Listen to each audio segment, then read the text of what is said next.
Hello students, आप सब कैसे हो। आज मैं आपके साथ बहुत ज़्यादा इंपॉर्टेंट जो रेशो है डिस्कस करने जा रही हूँ, वो है डिविडेंड पे आउट रेशो। आप सभी को पता है डिविडेंड पे आउट बहुत ही इंपॉर्टेंट कंसेप्ट है। किसके केस में, जब कोई मार्केट में शेयर प्राइस का बहुत ही इफेक्ट पड़ता है। जो स्टॉक मार्केट में हमारा शेयर प्राइस है ना, उस पर डिविडेंड पॉलिसी के, एक कंपनी की डिविडेंड पॉलिसी कैसी है उसका बहुत इफेक्ट पड़ता है। जैसे कि हमारे पास बहुत सारे ऐसे शेयर होल्डर होते हैं जिनको एक रेगुलर इनकम चाहिए होती है। रेगुलर इनकम हो सकता है वो रिटायर्ड पर्सन हो या उनको एक रेगुलर इनकम चाहिए होती है। इसी बात को वो ध्यान में रखते हुए ऐसी कंपनी के वो शेयर खरीदना चाहते हैं जो उनको रेगुलर इनकम देते हों। तो इसलिए वो ऐसी कंपनी, उनको ये नहीं मतलब है कि एंड में उनके शेयर बेच के, है ना, हर एक को चाहता है ना कि मेरी प्रॉपर्टी जितनी मर्जी हो आपके पास, आप यही चाहते हैं ना हमें रेगुलर एक इनकम मिलती रहे ताकि हमारे रोज़ के खर्चे निकलते रहें। तो इसी टाइप से बहुत सारे शेयर होल्डर होते हैं, उनका इंटरेस्ट होता है कि रेगुलर इनकम उनको मिलती रहे, इसलिए वो ऐसी कंपनी में शेयर को इन्वेस्टमेंट करना चाहते हैं जो रेगुलर डिविडेंड देती है। तो एक टाइप से उनकी क्या होती है, रेगुलर इनकम हो जाती है। ठीक है, तो वो उस कंपनी के शेयर को ज़्यादा वैल्यू देते हैं, मतलब उस कंपनी के शेयर वो ज़्यादा वैल्यू पर भी खरीद लेते हैं जिसकी क्या है, रेगुलर इनकम क्या है, जो रेगुलर डिविडेंड है वो ज़्यादा है। चाहे वो कंपनी अर्निंग पर शेयर ज़्यादा है लेकिन वो डिविडेंड नहीं देती ना, तो उनकी नज़रों में वो कंपनी इतनी अच्छी नहीं है।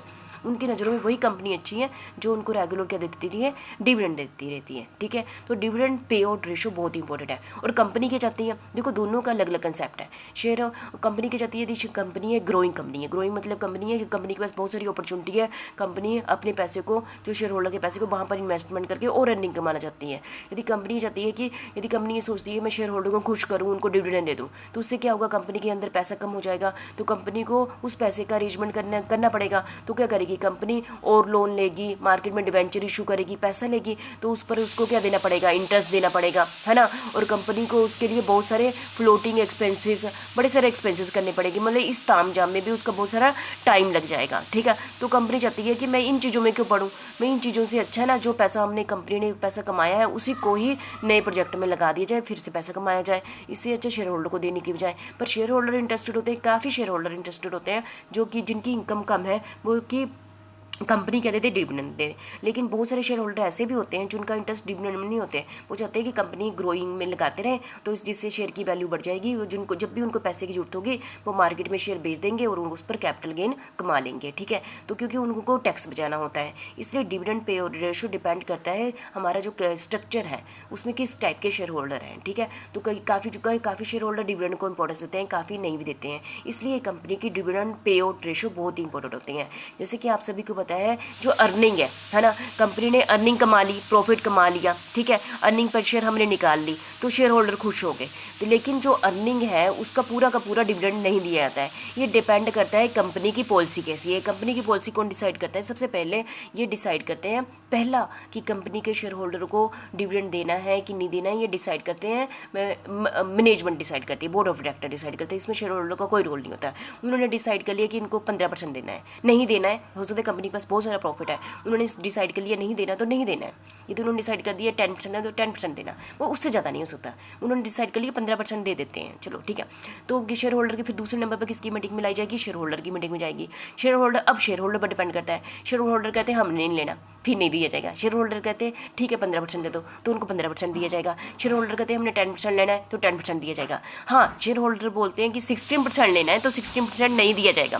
शेयर होल्डर को 16% डिविडेंड नहीं दिया जाएगा, शेयर होल्डर को मैक्सिमम डिविडेंड उतना ही दिया जाएगा जितना कि मैनेजमेंट ने डिसाइड किया। यदि मैनेजमेंट ने मैक्सिमम डिविडेंड कितना डिसाइड किया है 15%, तो 15% तक ही शेयर होल्डर कह सकते हैं, उससे ज़्यादा के डिविडेंड के लिए वो कह नहीं सकते। यदि जो शेयर, मतलब कि पहला डिसीजन किसका होगा, मैनेजमेंट का होगा, उसी रेंज के बीच में शेयर होल्डर को डिसाइड करना होता है। नहीं लेना ये कह सकते हैं हमने नहीं लेना, मना कर सकते हैं, पर ये नहीं कह सकते कि हमने जो मैनेजमेंट ने डिसाइड किया उससे ज़्यादा लेंगे। ठीक है, तो ये होती है, तो डिपेंड करता है कितना प्रॉफिट में से कितना डिविडेंड देना है किसको, शेयर होल्डर को जितना देना है उसको हम कहते हैं dividend pay out ratio, dividend pay out ratio. और जो कंपनी अर्निंग का जो प्रॉफिट डिविडेंड नहीं देती है, शेयर होल्डर को नहीं देती है, उसको हम कहते हैं रिटेन अर्निंग। रिटेन अर्निंग मतलब कंपनी ने वो पैसा बचा लिया है और कंपनी ने उसको अपने बिजनेस में लगा लिया है, वो रिटेन अर्निंग। उस पर कंपनी अपने डिफरेंट प्रोजेक्ट पर लगाएगी, उस पर इनकम कमाएगी, है ना। तो एक इंडायरेक्टली शेयर होल्डर को एक दिन एक बेनिफिट होगा, ठीक है। तो ये होती है डिविडेंड पे आउट रेशो पर बहुत सारी पॉलिसीज़ का इफेक्ट पड़ता है, ठीक है। तो डिविडेंड पे आउट रेशो क्या हुई, अर्निंग पर शेयर का वो पार्ट जो शेयर होल्डर को बांट दिया जाता है। और डिविडेंड हमेशा कैश के रूप में दिया जाता है। जब कैश देगा तो कंपनी के हाथों से किया जाता है, कैश दे जाता है। इसलिए मैनेजमेंट डरती है। डिपेंड करता है, यदि कंपनी के पास अपॉर्चुनिटी नहीं है तो अच्छा है कि डिविडेंड दे दो, क्यों रखना, क्योंकि फिर वो पैसा कमा ही नहीं रहे हैं तो उससे शेयर की वैल्यू कम हो जाएगी ना, यदि कंपनी उस पैसे पर पैसा कमा ही नहीं रही है। इसे जब बांट दो तो dividend pay out ratio is calculated to find the extent to which earning per share have been retain in the business. किसमें कि कंपनी की मैनेजमेंट डिसाइड करती है हमने पैसा अपने पास रखना है कि नहीं रखना है। यदि रखना है तो डिविडेंड पे आउट रेशो उतनी ही कम होगी, ठीक है। यदि कहते हैं कि हाँ जी हमारे पास कोई अपॉर्चुनिटी नहीं है तो डिविडेंड पे आउट रेशो उतनी ज़्यादा होगी, क्योंकि कंपनी के पास कोई अपॉर्चुनिटी नहीं है तो कंपनी चाहती है कि हमने पास ऐसे बेकार में पैसा रखने से अच्छा है ना शेयर होल्डर को पैसा दे दो, ठीक है। It is an important ratio because मतलब कि इंपॉर्टेंट रेशो है, क्योंकि कंपनी अपने पैसे उसके पैसे रखते हैं ताकि कंपनी ग्रो हो सके फ्यूचर के लिए, ठीक है। डिविडेंड पे आउट रेशो क्या होती है, डिविडेंड पर शेयर, जो हमने dividend per share total dividend divide by number of share, dividend per share निकाला है divide by earning per share.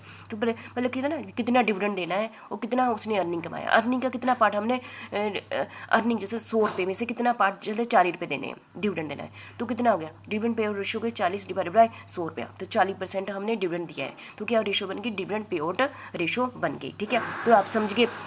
इसको हम एक एग्जांपल से भी आपको कर सकते हैं, जैसे कि कंपनी की इक्विटी शेयर होल्डर कितने हैं, 3000 है, और dividend per share equity company dividend per equity share holder को कितना देते हैं, 40 पैसे दे रही है, ठीक है। और नेट प्रॉफिट कितना है, 10,000 है, और प्रोविजन फॉर टैक्स कितना है, 5,000 है, और प्रेफरेंस डिविडेंड कितना है, 2,000 है। अब सीधी बात है, अर्निंग पर शेयर कैसे निकालेंगे, अर्निंग पर शेयर कैसे निकालेंगे, नेट प्रॉफिट कितना है, 10,000 है, ठीक है।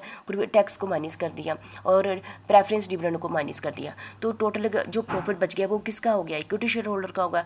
इक्विटी शेयर होल्डर के प्रॉफिट को divide by number of share से डिवाइड कर दो तो कितना आ जाता है, अर्निंग पर शेयर। एक शेयर की वैल्यू होती है, हमने पिछली वीडियो में किया हुआ, अर्निंग पर शेयर 1 रुपये आ गया।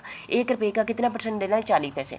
1 रुपये का कितना देना है, 40 पैसे। तो 40 पैसे divide multiply by 100 divided by ऐसे करके 1 रुपया करेंगे, ठीक है।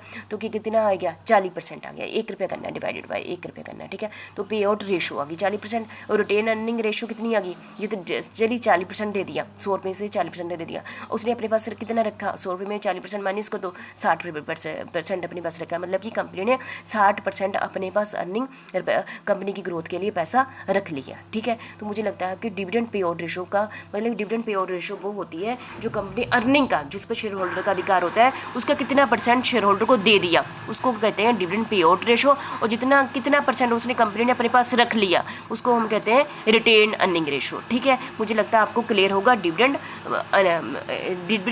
पे आउट रेशो। Thank you.